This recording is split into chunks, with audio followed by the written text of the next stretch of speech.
जय भगवान जगन्नाथের আবির্ভাব লীলা কি শিলা প্রভুপাদ কি সমবেত ভক্তবৃন্দ কি তার আগে আমরা একটু নাটক দর্শন করি এই নাটকটা উপস্থাপন করার জন্য এখন বিশেষভাবে অনুরোধ করছি হরে কৃষ্ণ জগন্নাথের আবির্ভাব লীলা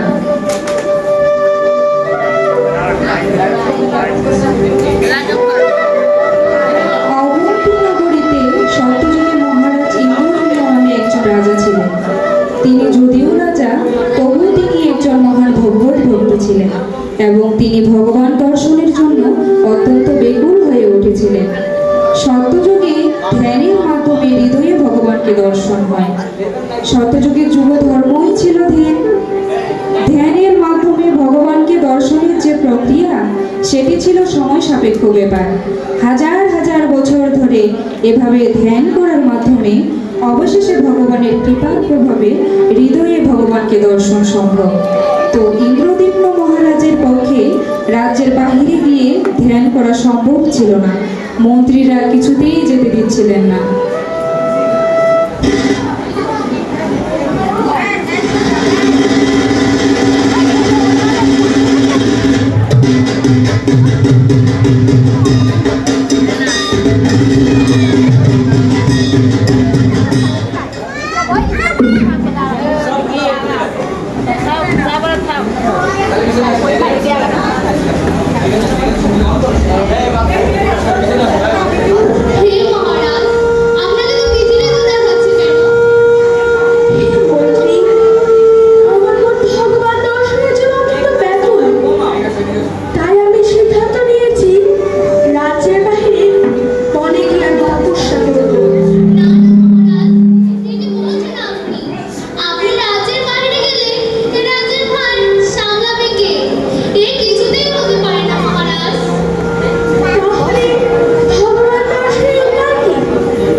উপস্থিত হন। এ যুগে ভগবান যে নীলমাধব রূপে বিরাজমান সেই বার্তা প্রদান করেন। হে মহারাজ, আমি একজন তৈত্রিক ব্রাহ্মণ, তীর্থে তীর্থে ভ্রমণ করি। এ যুগে ভগবান নীলগিরি পর্বতে নীলমাধব রূপে বিরাজমান। কোথায় সেই তৈত্রিক ব্রাহ্মণ? কোথায় তার সেই নীলমাধব? নীলমাধব কি সত্যি বিরাজমান? মন্ত্রী, আগে মহারাজ, যাও এই রাজ্যের সকল ব্রাহ্মণদের সংবাদ পাঠাও, তাদের এই মুহূর্তে রাজসভায় হাজির হয়।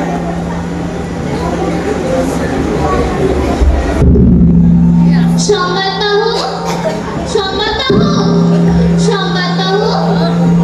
এই রাজ্যের সকল ব্রাহ্মণদের এই মুহূর্তে রাজপ্রাসাদে হাজির হতে বলবে। এটি মহারাজের আদেশ।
সাহস করে বলেই ফেলি।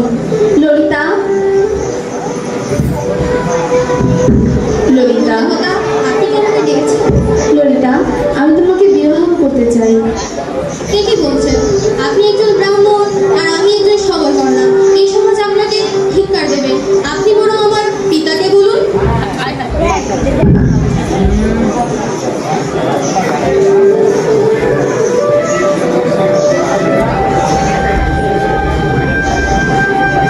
হে সবলরাজ, আমি আপনার কন্যাকে বিবাহ করতে চাই। আমি আপনার সঙ্গে আমার কন্যার বিবাহ দিব না। আপনি উচ্চ বংশ আর আমরা হলাম নিম্ন কুল। এটা সম্ভব নয়। হে সবলরাজ, শাস্ত্রে বর্ণিত আছে যদি কোনো উচ্চ কুলোদ্ভূত কোনো পুরুষ নিম্ন কুলজাত কোনো কন্যাকে বিবাহ করতে চান তাহলে তা শাস্ত্রসম্মত। আপনি আপনার কন্যাকে আমার হস্তে দান করতে পারেন। আগে আমি আমার আরাধ্য বিগ্রহের কাছে জিজ্ঞাসা করব। তিনি যদি বিবাহতে সম্মতি দেন তবে আমি আপনার সঙ্গে আমার কন্যার বিবাহ দেব। ঠিক আছে।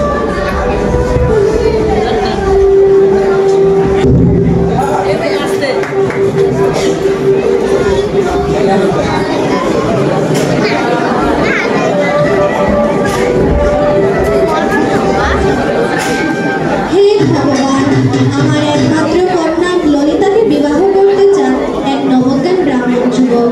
আপনি কি বিবাহতে রাজি?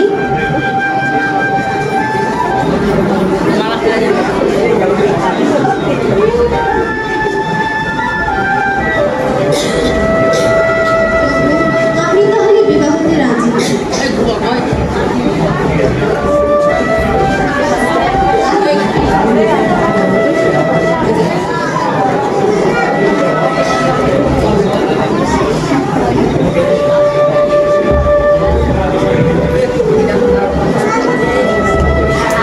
ব্রাহ্মণ, আমার আরাধ্য বিগ্রহ বিবাহতে সম্মতি দিয়েছে। আমি আপনার হস্তে আমার কন্যার হস্ত তুলে দিলাম।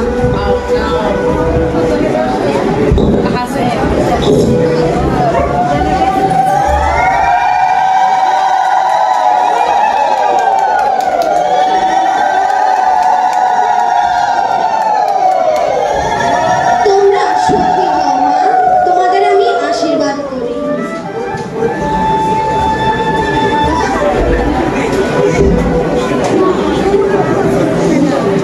বিদ্যাপতি নীলমাধবে পূজা করতেন, সেটা অনেকেরই অজানা ছিল। তিনি প্রতি সন্ধ্যায় সেখানে যান আর সকালে ফিরে আসেন।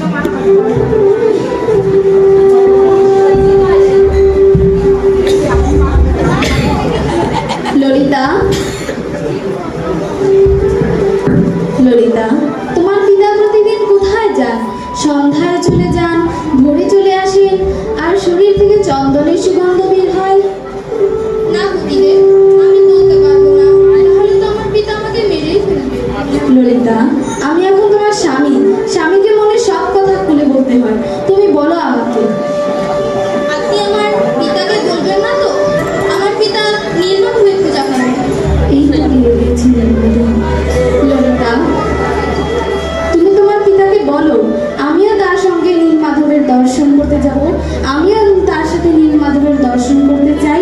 না না পুতিদেব, আমি বলতে পারবো না, তাহলে তো আমার পিতা জেনেই যাবে আমি আপনাকে নির্মম কথা বলে দিয়েছি। ললিতা, তুমি তোমার পিতার একমাত্র কন্যা আর আমি তার জামাই। তুমি তাকে বললে সে নিশ্চয়ই শুনবে। তুমি বলো তাকে। ঠিক আছে পুতিদেব, তাহলে আমি আমার পিতাকে বলে দেবো।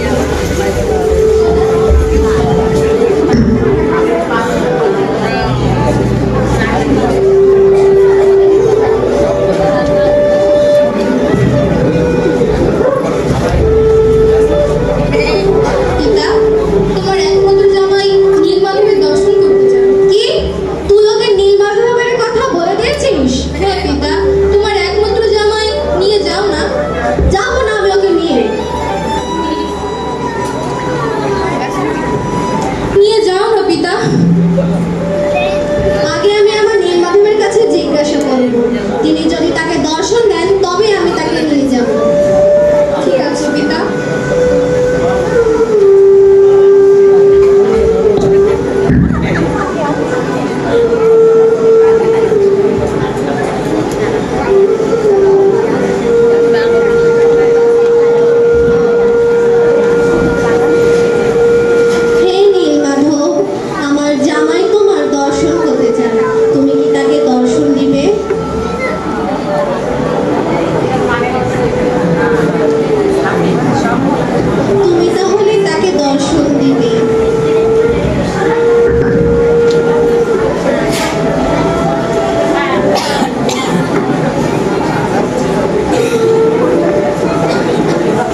কারণ সে যেন আমার নীলমাধবের কাছে দ্বিতীয়বার না যেতে পারে। ঠিক আছে পিতা।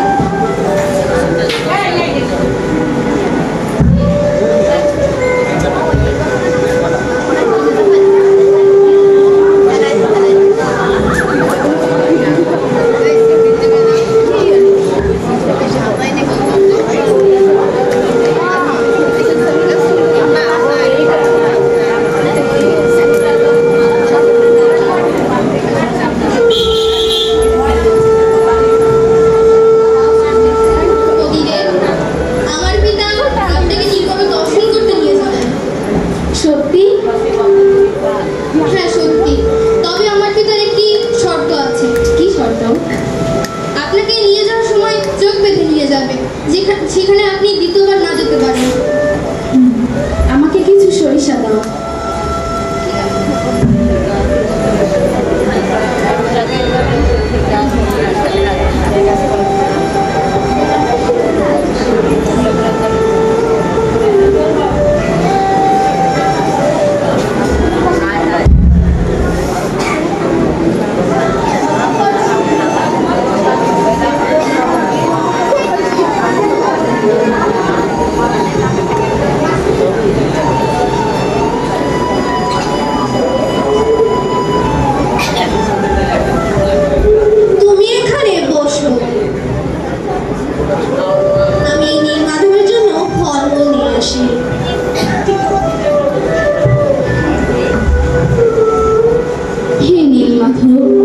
রাজা ইন্দ্রদগ্ন তোমার জন্য অধীর আগ্রহে বসে আছেন। তুমি আমার সাথে চলো, সেখানে তোমায় বড় মন্দির করে দেব, 56 প্রকার ভোগ দেব। তুমি আমার সাথে চলো হে নীলমাধব।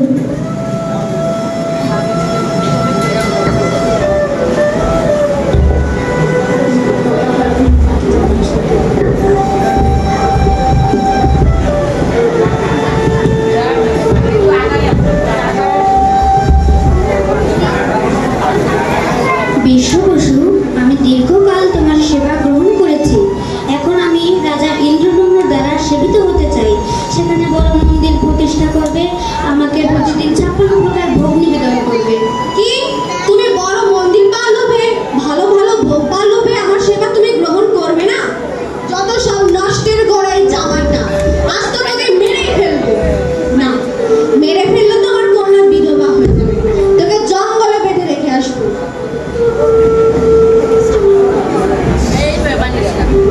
এখানে বনের পশুদের শব্দ ব্যবহার করুন।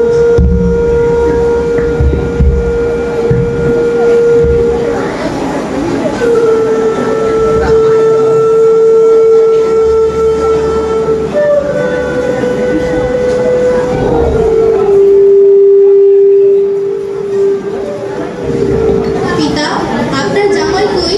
ওর নাম অত উচ্চারণ করবি না। কেন পিতা? যত সব নষ্টের গোড়ায় পাশুন্য জামাইটা, আজ ওর জন্য নীলমাধব আমার সেবা গ্রহণ করবে না? ওকে জঙ্গলের কাছে বেঁধে রেখে এসেছি আমি।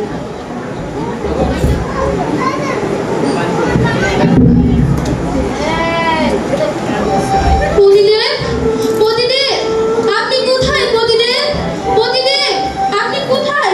এই তো পতিদেব, আমার পিতা আপনাকে এইভাবে বেঁধে রেখেছে। ললিতা, চলো, আমরা তোমার পিতাগৃহে আর ফিরে যাব না।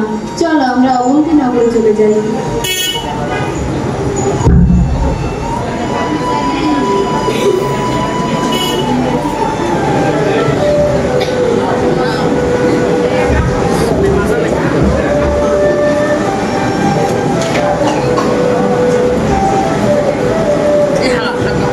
মহারাজ, মহারাজ, আমি নীলমাধবের সন্ধান পেয়ে গেছি। মহারাজ। কি? তুমি নীলমাধবের সন্ধান পেয়ে গেছো? আমাকে এখনই নিয়ে চলো। আমাকে আর বিলম্ব করো না বিদ্যাপতি। মন্ত্রী। আজ্ঞে মহারাজ। আমরা এখন নীলমাধবের দর্শনের জন্য যাত্রা শুরু করবো। সকল বন্দোবস্ত করো।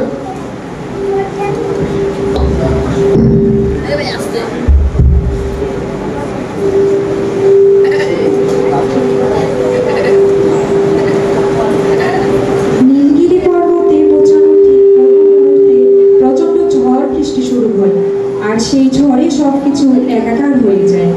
নীলমাধবও অন্তর্হিত হয়ে যান।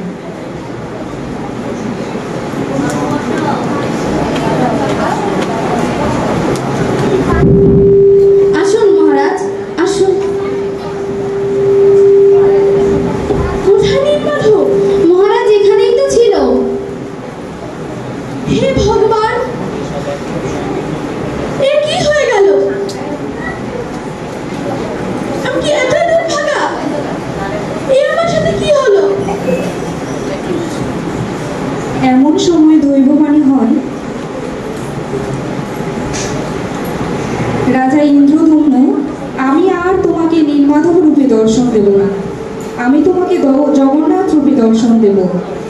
আমার নীলমাধব ও জগন্নাথ রূপ অভিন্ন। তুমি রাজ্যে ফিরে যাও। আগামী প্রাতকালে গঙ্গার তীরে একটি কাঠের টুকরো ভেসে যাবে। সেই কাঠের টুকরো দিয়ে তুমি আমার বিগ্রহ তৈরি করবে।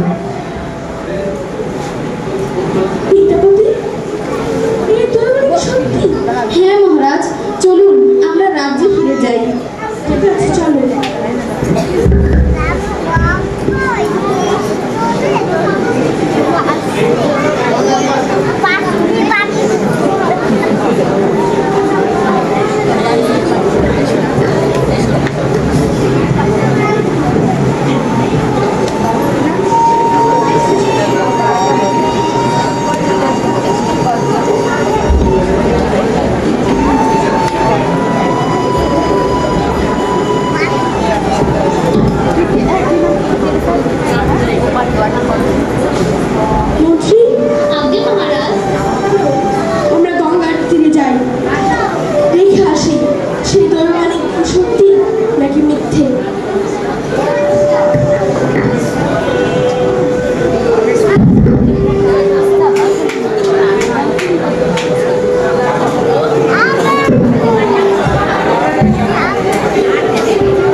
অনন্ত মহারানা।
এইভাবে কেটে যায় 14 দিন।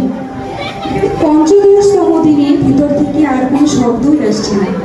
রানী অত্যন্ত উদ্বিগ্ন হয়ে ওঠে।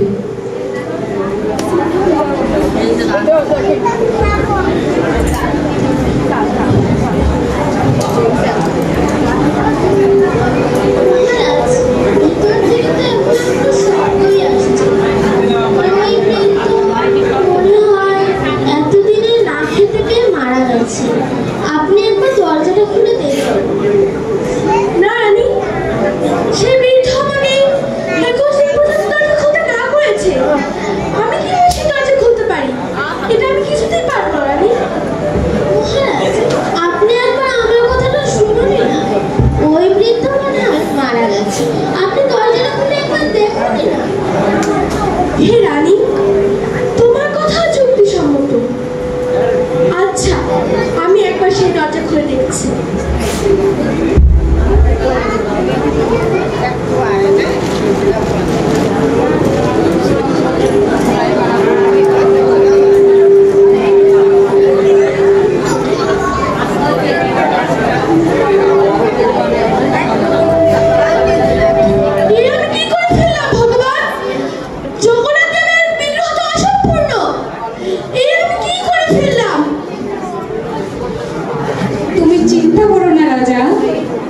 এটাই আমার আসল রূপ। এই রূপেই আমি প্রকাশিত হতে চেয়েছিলাম।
জয় জগন্নাথ।